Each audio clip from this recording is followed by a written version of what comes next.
ઉજળા વસ્ત્રોમાં શેતાન છુપાયેલ જોયા છે અને ગંદી સડતી ગલીઓમાં ખાનદાન છુપાયેલ જોયા છે.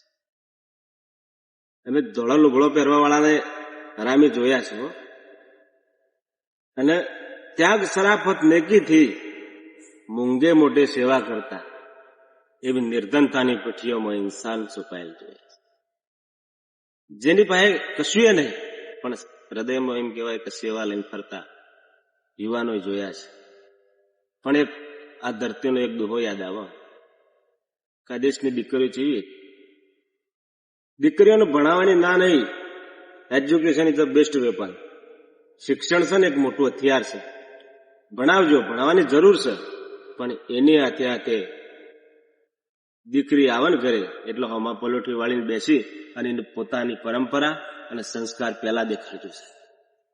શું કામ કે સમાજની અંદર અમુક દીકરીઓ દરબાર ભણીએ જ હોય અને ડિગ્રી ઉપર ડિગ્રી પાછી ના ઉપર ડિગ્રી ના ઉપર ડિગ્રી અને પછી કે છે છેલ્લે કે પપ્પા હું આપણા સમાજમાં મારા લાયક કોઈ છોકરો નહીં.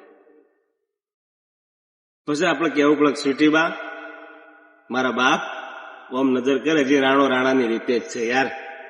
હા, અને તમે જોજો આ શોર્ટ્સ ને એવું બધું પહેરવાનું ચાલુ થઈ જાય પછી. અને આપણે આ ગામડાના આખો લુગડો પહેરીને જઈએ ને તો આપણે ગામડાના બુદ્ધો સમજે, પણ એને ખબર નહીં કે beautiful face is not important, આ beautiful heart is most important. યાર ચહેરો મહત્વનો નહીં, કાળજો મહત્વનો છે યાર. એટલે પણ એક મને દુહો યાદ આવે છે દરબાર આ દીકરીઓના ઉપર કે દીકરીઓ કેટલી હદ સુધી પોતાની પરંપરા જાળવી હતી. કે રઘુકુલ ભૂષણ રામનું ગાંધી તણું મુહૂર્ત હતું, આજ્ઞા પિતાની પાળવા વિકટ વનમાં જઈ વસ્યા, ત્યાગી સુખો વૈભવ તણા અને સીતા વસ્યા સહવાસમાં, અમ દેશની એ આર્ય રમણી હજુ અમર છે ઇતિહાસમાં, ભાઈ અમર છે ઇતિહાસમાં, ભાઈ અમર છે ઇતિહાસમાં. એથી આગળ કહીએ